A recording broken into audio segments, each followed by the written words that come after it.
한자이야기 낱말이야기 402번째 시간입니다. 네, 이번 시간은 우리가 자주 쓰는 말입니다. 전형이란 말 한번 찾아보겠습니다. 시험을 칠 때 입사를 하거나 입학을 하거나 특히 대학 입학을 한다든지 할 때 전형이란 말을 많이 씁니다. 서류 전형, 서류를 가지고 이렇게 선발하는 거, 심사하는 거 서류 전형이라고, 또 대학 입시에는 뭐 수시 전형이니 뭐 이런 게 많이 있습니다. 전형, 서류로 하는 전형이다, 수시로 하는 전형이다. 전형은 시험이란 말이겠죠, 대략. 근데 글자가 시험이 아니지 않습니까? 전형이지 않습니까? 시험으로 딱 떨어진다면 수시 시험, 서류 시험 이렇게 하겠지만은 그것과 조금 다른 내용이니까 뜻은 비슷하지만은 전형이란 글자를 썼습니다. 자, 한자를 어떻게 쓰고 무슨 뜻인지 한번 볼까요? 네, 전형 이렇게 씁니다. 좀 생소한 글자들입니다.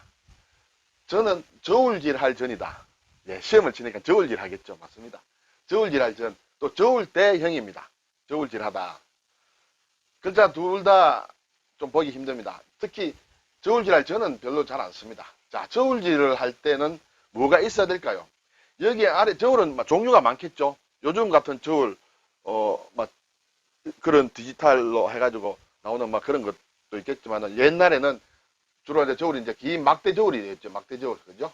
막대 저울에 여기에 물건을 달고 여기에 또 줄을 달았다. 그리고 또 좌우로 평형이 되는 천평 또는 천칭 뭐 이런 게 있겠죠. 이렇게 있으면 가운데 뭐가 있고 양쪽에 또 이렇게 접시 같은 게 있어가지고 무게를 이렇게 단다 이렇게 되겠죠. 근데 여기서 저울대라고 하는 것 보니까 이제 막대 저울 같은 거 이런 걸 좀 일반적으로 생각할 수 있겠습니다. 자, 어쨌든 저울질 한다. 저울질 할 때는 저울추가 있어야 되고 저울대가 있어야 되겠죠. 쉽게 말하면 이것이 저울추를 얘기하고 이것이 저울대를 얘기한다. 이렇게 보시면 되겠어요. 자, 그러면 저울추를 얘기하는 저울질 할 저는 왜 이런 글자일까? 쇠금. 주로 저울질 할 때 저울추는 쇠로 만들겠죠. 그래서 쇠금이 붙었습니다.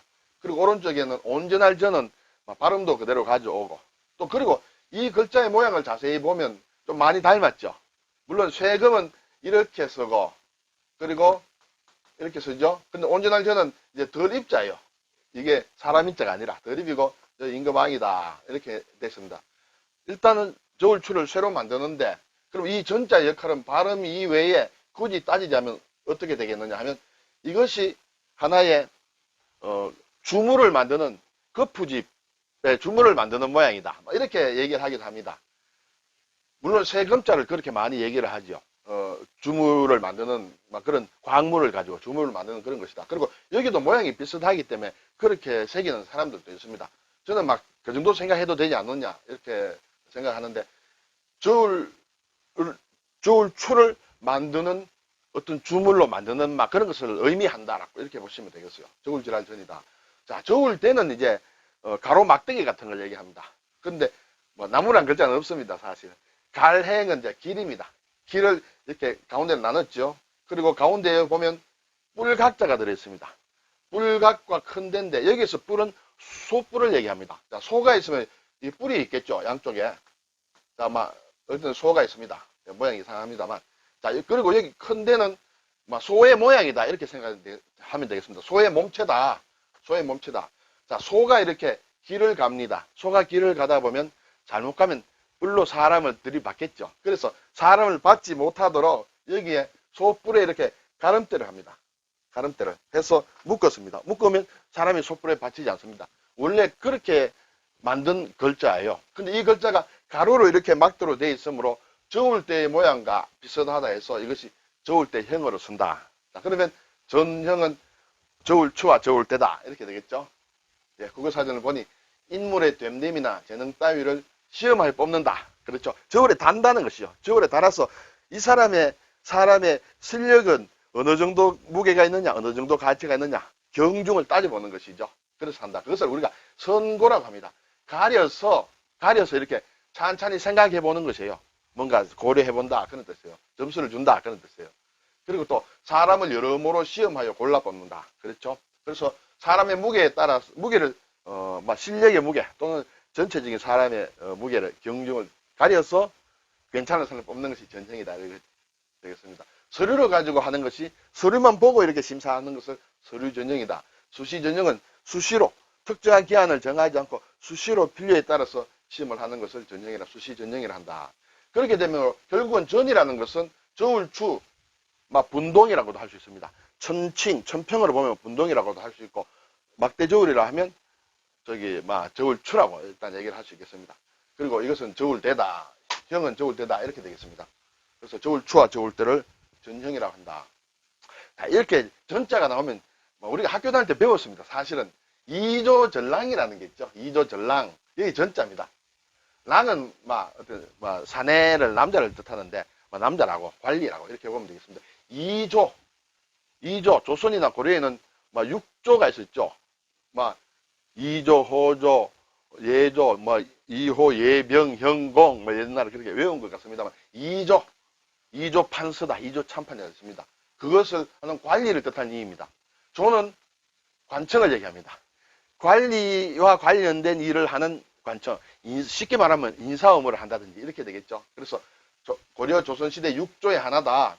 문관의 선임과 훈봉, 문관을 뽑고, 그리고 어떻게 급여를 체계를 하고, 그리고 관원의 성적고사, 이 사람이 업무 능력을 평가를 하고, 또 포평한다, 좀 질책도 하고, 또 칭찬도 해주고 하는 그런 일을 맡아보는 인사 관련 일을 주로 하는 것이다. 여기에 전랑이란 직책이 있었습니다. 2조의 전랑이란 직책이 뭐냐 하면 정랑과 좌랑이 있었다. 이거예요. 2조의 인사 관련 업무를 하는 정오품을 정랑이라 하고 정유품을 좌랑이라 하는데, 이 두 사람은 사람을 뽑는 역할을 하므로, 전형을 담당하는 역할을 하므로 전랑이라 이랬습니다. 2조 전랑. 근데 이 사람들은 굉장히 힘이 세였어요.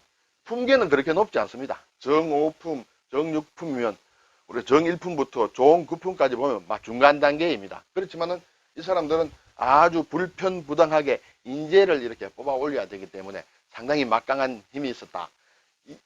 2조 전랑을 지내면 나중에는 정성까지 올라가는 사람들이 많았는 모양입니다. 그래서 이 자리에 누가 앉느냐는 게 상당히 중요한 것이죠.